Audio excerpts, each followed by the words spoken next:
Let's see how to fix the problem of your cursor selecting text on click instead of the normal blinking cursor in Microsoft Word. So, what this refers to is that sometimes you would have probably encountered this problem of having your cursor select the text whenever you click it. Now, this means that your text or your setting is on overtype mode. And what that means is that you can't just type into your text directly. It will replace that particular line of text. So it will be more obvious here since we're using a dummy text.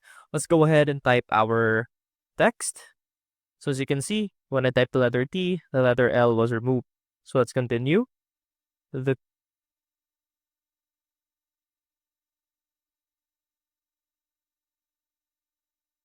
And as you can see, that just removed that entire line of text while replacing it with this one.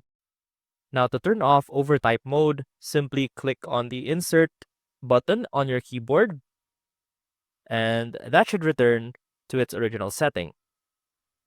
Now to make sure that your overtype mode is permanently disabled, head over to the File tab and click on Options, head over to the Advanced Options, and make sure that you uncheck this box. And click OK, and that should solve the problem of accidentally enabling overtype mode. See you soon!